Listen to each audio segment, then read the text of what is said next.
You would still want to support Israel in the United Nations and to be allies and to strengthen the alliance. So you can have alliances with other countries. So why have they turned so hard on Israel? Well, I think that these figures are not the same. Candace has always wanted to be a kind of cultural icon more than a political icon.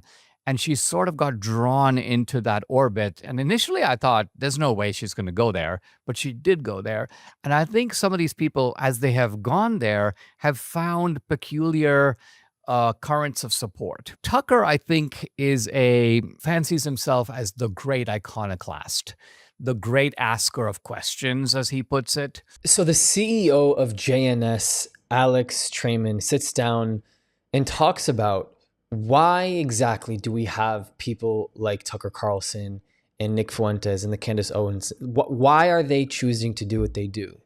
It's obvious to many people that they're taking advantage of the fact that the Israeli-Palestinian conflict has been in the algorithm on steroids for quite a long time and is a movement across the world now where people have been able to leave their jobs and find themselves a new one just by raising your hand and talking about it. And the three of them and many others have already had platforms before.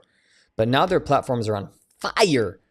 Fire. And so we have a really interesting bit here from Alex. And if you are brand new to this channel, welcome. It would mean the world to me if you could just press that subscribe button and make sure you press that bell icon. We put out a lot of content here. I want to make sure that you guys are always ready for it.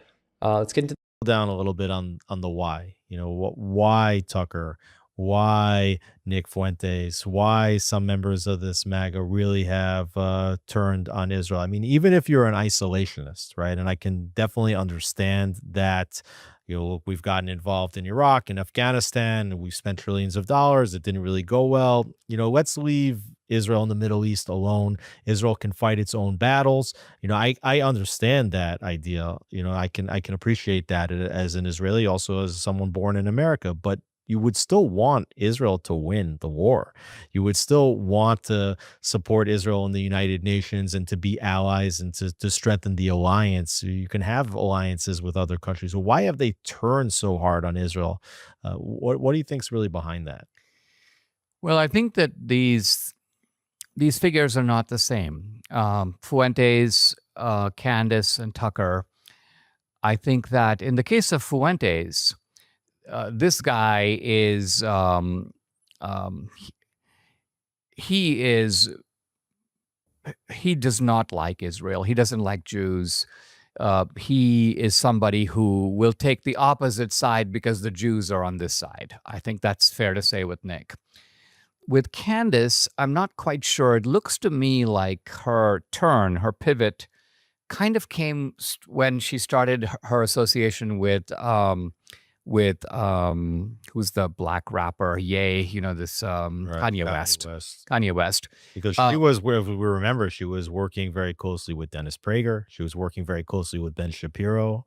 Turning Point. Yeah, exactly. Absolutely. Candace has always wanted to be a kind of cultural icon more than a political icon. And she sort of got drawn into that orbit. And initially, I thought there's no way she's going to go there, but she did go there. And I think some of these people, as they have gone there, have found peculiar currents of support and certainly of interest. And so they've stayed there because it's like it's given them a new celebrity or a wider reach. Tucker, I think, fancies himself as the great iconoclast, the great asker of questions, as he puts it. But I think I'm an iconoclast, right? If you look at my films, I try to take things that are received wisdom and question them. But I do it by looking at what can be called the arresting fact. And so if you tell me, for example, that slavery was a North-South issue and not an issue between Republicans and Democrats, I will say to you, of the 4 million slaves in America at the time of the Civil War, there were fewer than 10 Republican slave owners in the United States, which means that the vast, vast majority of the slaves were owned by Democrats. So there is a clear partisan element to it. So that's iconoclasm of a sort, because you won't find that in textbooks. It's not taught in the History Channel. But that is a different iconoclasm from the people who say, Winston Churchill was the real villain of World War II. Maybe we should have allied with Hitler. I mean, that to me is a juvenile type of iconoclasm. You're just saying it to That's like revisionist history. I mean, but it's revisionism of the stupidest kind, right. because you cannot actually defend that position. Now, if you genuinely want to say, I think that Stalin posed a greater worldwide threat than Hitler, you have to defend that. Right. They can't defend it. They don't defend it. They don't know. They don't know. And now, there was, in fact, as you know, after World War II, a view argued by Patton and a few others that, hey, listen, having defeated the Nazis, let's basically carry the fight on to the Soviet Union and let's defeat Russia. But that's completely different from what Tucker and others have been insinuating, and not even more than insinuating, arguing. So the level of our debate, I think, has become quite degraded. I don't think these positions can be really defended. And but it is very malevolent. I think its effects are very bad. Trump, to his credit, will have nothing to do with any of this nonsense. And I think Trump has made it clear that while he doesn't want any mass-scale U.S. engagement in wars, what he's perfectly willing to do is recognize there are many bad guys in the world, and clobbering them is not a bad thing to It do. shouldn't be too hard to realize that in the battle between Israel and Hamas, Hezbollah, Iran, the Houthis, that Israel's on the side of good and these terrorists are not on the side of good. And Yeah, that's what the obvious thing is, obviously, to somebody like me, or maybe to somebody like you. And I guess it really begs the question, really, at the end of the day, off camera, Candace, Nick, Tucker, all these people off camera, what do you think their round table discussions are at dinner over mashed potatoes and chicken? Did they find a newly engaged market to be able to pump content out to that is the anti-establishment right, the fascist liberation movement resistance coup across the world? They sign with globalism, and they have people who are trying to figure out the foreign interests controlling America. These are the people that are going exactly where donations are, exactly where clicks are, exactly where money is. And the reality is that it is a financially lucrative driven market.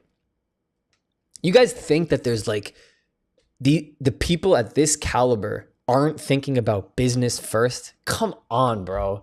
Y'all know it's true too.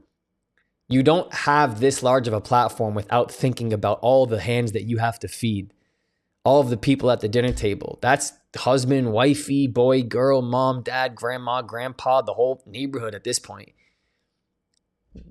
There is such incentive behind closed doors for these people to be able to platform these deep radical. This isn't just like your opinion on whether you think God created the earth in 6 days and rested on the seventh or not, or it was the Big Bang Theory, or it was religion, or it was the intersection of science and religion or not. These are people who are publicly signing off on really hardcore, extreme radical beliefs about a conflict that requires so much empathy. And they are on record with receipts printed, forever saved and stamped on what they think and say and really feel about this. This is the conviction, their deep conviction about what this is. You think that they're doing it just because they want to share their conviction? Fuck no. You are bugging, is what we say in basketball slang. Bugging out if you think that there is no incentive for these people when it comes to money. Same with Miss Rachel, who I continue to try and get in touch with, but she decided to remove the ability for me to tag her on Instagram. Find that quite telling. So let me know what you think in the comments section. Folks, I love all of you. If you are returning, thank you so much for all of your continued support. We are growing here at the Other Barack platform. If you are brand new, make sure that you subscribe. Links right below this if you would love to support. If you can help me support Israel and grow what we are doing, it would mean the world to me. Here's a note from me.